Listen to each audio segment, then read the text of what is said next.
O Brasil, da segunda metade do século XX, foi um país em transformação. Enquanto nas ruas surgiam novas ideias, na tela, grande ou pequena, nascia uma geração de artistas que reinventaria a forma de contar nossas histórias. Entre esses nomes, um se destacou por unir o cinema político do cinema novo à leveza da televisão popular. Antônio Calmon, o homem por trás de obras que marcaram gerações, como Vamp, Top Model e Armação Ilimitada. Hoje, a gente vai conhecer com calma a vida, o percurso e o legado de um dos autores mais criativos da cultura audiovisual brasileira. Antônio Augusto Dupin Calmon nasceu em 29 de outubro de 1945 em Manaus, capital do Amazonas. Cresceu cercado por histórias, livros e cinema. Ainda na adolescência, mudou-se com a família para o Rio de Janeiro, cidade que se tornaria o cenário central de quase toda a sua obra.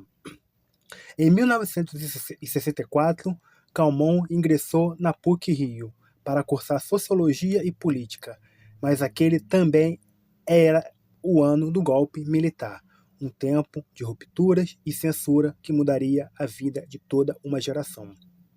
Enquanto o país mergulhava na repressão, as salas de cinema se tornavam trincheiras culturais. E foi ali, no embalo do cinema novo, que Calmon decidiu trocar os livros de teoria pelos sets de filmagem. Calmon começou como assistente de direção em produções que tornariam clássicos Terra em Transe, de Glauber Rocha, e Bravo Guerreiro, de Gustavo Dá. Essas experiências foram sua verdadeira universidade. Aprendeu com Glauber e Cacá Diegues que o cinema podia ser arte, política e poesia ao mesmo tempo. Em 1970, dirigiu seu primeiro longa, O Capital Bandeira contra o Doutor Moura Brasil, uma sátira política ousada com ecos do cinema marginal que foi parar até na quinzena dos realizadores de Cannes. Um feito, entanto, para um jovem diretor vindo do Amazonas. Nos anos 70, Calmon mergulhou em um novo tipo de cinema, mais leve, mais pop, mais próximo da juventude. Explorou temas de liberdade, amor e cotidiano, sempre com um olhar crítico sobre a sociedade urbana. Em 1982, lançou Menino do Rio, um filme que capturou como poucos o espírito da juventude carioca. Surf, música, amizade e uma busca constante por autenticidade. 2 anos depois, veio Garota Dourada, e junto esses filmes moldaram uma estética que marcou o cinema brasileiro da época. Um cinema solar, livre, que falava a língua dos jovens e mostrava ao Brasil sobre uma nova luz. Em 1985, Calmon foi convidado pela Rede Globo para integrar a equipe do seriado Armação Ilimitada. A proposta era ousada: falar com o público jovem por meio de aventura, humor e cultura pop. A série virou um fenômeno e uma espécie de laboratório para o que viria a seguir. Ali, Calmon aprendeu a combinar ritmo cinematográfico, estética de videoclipe e o cotidiano brasileiro. Em 1989, ao lado de Walter Negrão, ele estreou como autor principal de novela com Top Model. A trama misturava juventude, moda e conflitos familiares, em um Rio de Janeiro solar e criativo. Mas o que tornava Top Model especial era um tom humano e realista. Ele falava das incertezas da juventude pós-ditadura do país que tentava reencontrar seu caminho, e fazia isso com leveza, música e poesia visual. Em 1991, Calmon cria sua obra mais lembrada, Vamp.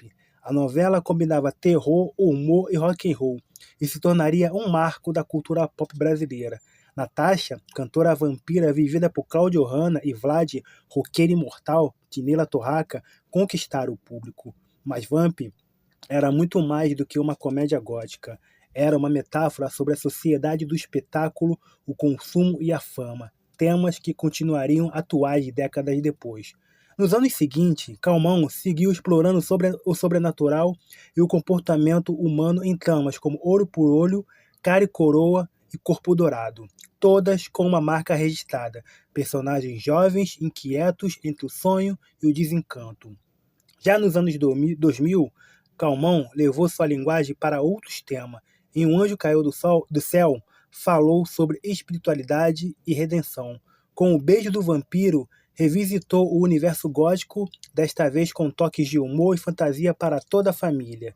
Em Começar de Novo e Três Irmãs, retornou ao cenário praiano, agora com um olhar mais maduro, refletindo sobre tempo, memória e reconciliação. Essas obras mostraram como Calmon soube evoluir com o público, acompanhando as mudanças culturais e emocionais de um novo Brasil. Antônio Calmon construiu uma carreira rara no audiovisual brasileiro. Transitou entre o cinema de autor e a televisão de massa com uma autenticidade e criatividade. Sua obra uniu linguagens, gerou diálogos entre o popular e o sofisticado, entre o riso e a reflexão. Calmon deu rosto a voz à juventude urbana, aos sonhos que nasciam nas praias, às contradições de um país que tentava se modernizar sem perder a alma, e fez tudo isso com uma sensibilidade que atravessa gerações.